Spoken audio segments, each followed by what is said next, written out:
తెలంగాణ కోసం ఆ జీవితాలను అర్పించడం చేసి చెప్పినటువంటి టీఆర్ఎస్ పార్టీ, ఆ పార్టీకి సంబంధించిన ప్రభుత్వం వైద్య శాఖకు సంబంధించి వాళ్ళు సంవత్సరానికి యావరేజ్ 5,959 కోట్లు మాత్రమే వైద్య శాఖ ఖర్చు పెడితే మన ప్రజాప్రభుత్వం, ఇందిరమ్మ ప్రభుత్వం, కాంగ్రెస్ ప్రభుత్వం, రాష్ట్ర ముఖ్యమంత్రి రేవంత్ రెడ్డి గారి నాయకత్వంలో ఈ కేబినెట్ ఆలోచన చేసి ఈ ఒక్క సంవత్సరానికే 2024-25 11,482 కోట్ల రూపాయలని ఒక్క సంవత్సరంలోనే వైద్య శాఖకి మనం ఖర్చు పెట్టాం.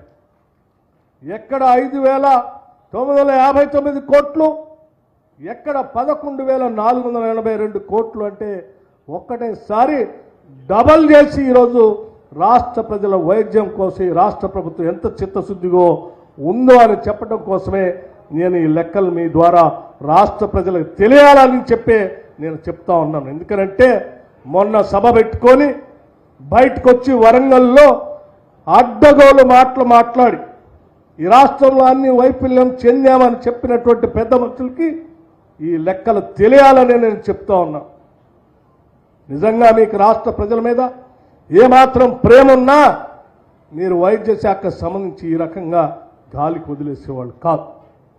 మీరు గాలికి వదిలేయబట్టే పేదలకు ఉపయోగపడేటువంటి రాజీవ్ ఆరోగ్యశ్రీ గాలికి వదిలేస్తే బిల్లులు మీరు ఇవ్వకపోతే పెండింగ్ పెట్టి పోతే మేము 5 లక్షల నుంచి 10 లక్షల రూపాయలకి ప్రతి ఆరోగ్యశ్రీ కుటుంబం పొందేటువంటి వాళ్ళందరికీ 10 లక్షలు చేసుకునేటట్టుగా వైద్యం చేయించుకోవడానికి అవకాశం కలిగించాం. దాదాపు 90 లక్షల కుటుంబాలు ఈరోజు రాష్ట్రంలో 90 లక్షల కుటుంబాలు ఇక్కడ ఉన్నటువంటి 1,15,00,000 కుటుంబాల్లో 90 లక్షల కుటుంబాలు ఇవాళ రాజీవ్ ఆరోగ్యశ్రీ 10 లక్షల రూపాయలతో లబ్ధి పొందేటట్టుగా ఈ ఇందిరమ్మ ప్రభుత్వం, ప్రజాప్రభుత్వం చేసిందని చెప్పడానికి కూడా చాలా సంతోషిస్తూ ఉన్నాం.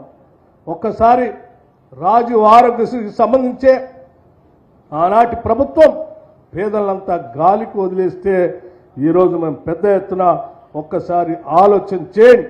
మేము వాళ్ళు మొత్తం మన యావరేజ్ రాజీవ్ ఆరోగ్యశ్రీని పూర్తిగా వదిలేస్తే మేము కేవలం 2024-25లో 54,000 ఈ జిల్లాకు సంబంధించి 54,12,36,12 నుంచి సంవత్సరం మొత్తానికి ఇప్పటికల్లా ఈ ఒక్క సంవత్సరంలోనే 306 కోట్ల రూపాయల్ని రాజీవ్ ఆరోగ్యశ్రీ కింద ఖర్చు పెట్టాం.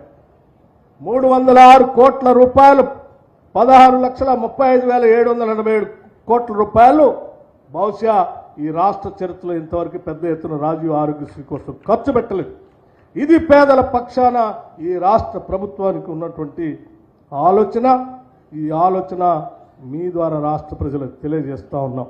ఈరోజు ఈ మెడికల్ కాలేజ్తో ఈరోజు రాష్ట్రంలో ఉన్న అన్ని జిల్లాలకి నూతనంగా మెడికల్ కాలేజీలు అన్ని జిల్లాలకి ప్రతి జిల్లాకు ఒక కళాశాలైనా వచ్చేటట్టుగా ఈ రాష్ట్ర ప్రభుత్వం చేసిందని సంతోషంగా చెప్తూ ఇటు వైద్యంతో పాటు విద్యకు కూడా పెద్ద ఎత్తున రాష్ట్ర ప్రభుత్వం నిధులు కేటాయిస్తాం. ఒకసారి ఆలోచన చేయండి. 10 సంవత్సరాల రెసిడెన్షియల్ స్కూల్స్ని మీరు గాలికి వదిలేస్తే 40% డైట్ ఛార్జెస్ పెంచాం, 200% కాస్మెటిక్ ఛార్జెస్ పెంచాం. రాష్ట్ర ప్రభుత్వం వచ్చిన తర్వాత దాంతో సరిపుచ్చుకోక ఇంకా ఆలోచన చేశాం. ఈ రాష్ట్రంలో ఉన్నటువంటి పేద కుటుంబాలు, మధ్యతరగతి కుటుంబాలకి సంబంధించినటువంటి బిడ్డలకు కూడా ఇంటర్నేషనల్ స్టాండర్డ్లో విద్యాబుద్ధులు నేర్పించాలనేటువంటి ఆలోచనతో యంగ్ ఇండియా ఇంటిగ్రేటెడ్ రెసిడెన్షియల్ స్కూల్స్ని ఒక్కటేసారి 58 స్కూల్స్ని మొదటి దఫా శాంక్షన్ చేశాం. మరో 24 స్కూల్స్ని మళ్ళీ శాంక్షన్ చేస్తూ ఉన్నాం. ఈ 58 స్కూల్స్ కూడా 11,600 కోట్ల రూపాయలతో మొదటి సంవత్సరమే శాంక్షన్ ఇచ్చి భూమి పూజ చేసినటువంటి కార్యక్రమం కూడా చేసి చూపించాం.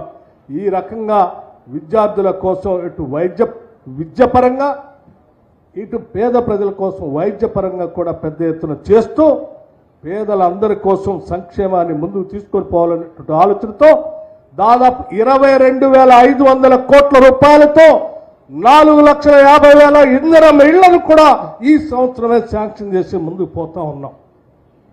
10 సంవత్సరాలు డబల్ బెడ్రూమ్ ఇల్లు అని చెప్పి